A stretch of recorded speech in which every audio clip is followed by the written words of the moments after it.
इस वाली वीडियो में मैं सिर्फ इतना बताना चाहता हूँ कि ये जापान का इंडेक्स है, राइट।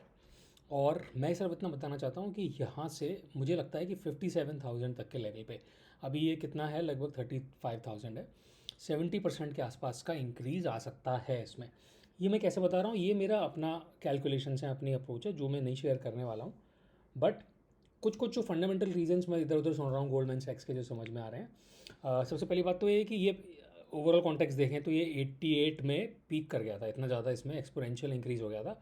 और इंटरेस्टिंग चीज़ ये है कि 88 से लेकर के अब कितने साल हो गए, राइट, अब 2023 चल रहा है, मतलब 35+ ईयर्स हो गए।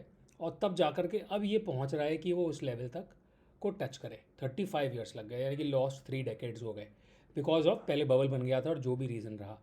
अब फंडामेंटल क्या इकोनॉमिक्स के रीजंस हैं जो मुझे मोटे मोटे दो तीन ही समझ में आए। बाकी तो मैं टेक्निकल पे जा रहा हूँ कि टेक्निकल में मुझे लग रहा है कि मार्केट प्लेयर्स ने पोजीशंस बनानी चालू कर दी हैं। उसके बेसिस पे मैं बोल रहा हूँ कि ये जाएगा 70% प्लस तक। फंडामेंटल रीज़न जो समझ में आ रहे हैं कि एक तो वो गोल्डमैन सैक्स वाले ही बोल रहे हैं कि जापानीज़ गवर्नमेंट अब कंपनीज़ के लिए स्ट्रिक्ट हो गई है कि आपको कॉर्पोरेट गवर्नेंस पे, शेयर होल्डर रिटर्न, इन डिविडेंड्स, इन सारी चीज़ों पे फोकस करना पड़ेगा। तभी ही फॉरेनर्स और डोमेस्टिक रिटेल इन्वेस्टर्स आप में इंटरेस्टेड होंगे। तो जैसे जापानीज़ में रिटेल पार्टिसिपेशन 10% रहता है, जबकि यूएस में 40-50% रहता है। तो गवर्नमेंट इस तरफ फोकस कर रही है। दूसरी चीज़ जो फंडामेंटल शिफ्ट हो रहा है कि पहले डिफ्लेशनरी इकनॉमी रही है जापान की, राइट, लॉस्ट डेकेड में, पिछले 3-4 डेकेड में डिफ्लेशन हुआ है। अब इन्फ्लेशन आना चालू हुआ है, तो इस वजह से और ज़्यादा ज़रूरत है, इन्फ्लेशन क्योंकि आ रहा है तो और ज़्यादा ज़रूरत है कि लोगों को कहीं ना कहीं से जो उनकी सेविंग्स हैं वो कहीं ऐसी जगह इन्वेस्ट कर पाएँ जहाँ उन्हें रिटर्न मिले। तो वो स्टॉक मार्केट है।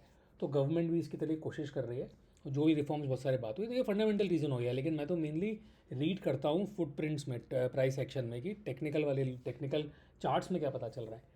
तो ये मोटी मोटी बात हो गई। अब बात ये है कि इसका क्या इम्प्लीकेशन है, ये मुझे अभी पता नहीं कि इसका इंडियन मार्केट पे क्या इम्प्लीकेशन होगा, यूएस मार्केट पे क्या इम्प्लीकेशन होगा।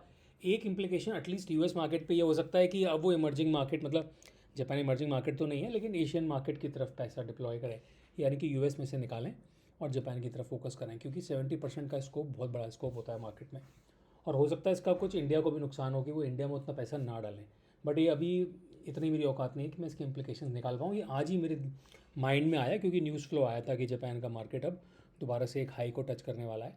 तो मैंने इसको स्टडी किया और मैंने देखा कि ये एक कंसोलिडेशन फेज़ में रह चुका है, अभी ऊपर जा रहा है, और ये 70% हो सकता है, 70% एटलीस्ट, इसके ऊपर भी बहुत जा सकता है, क्योंकि जापानीज मार्केट में बड़ी तेज़ी से बबल बन जाते हैं।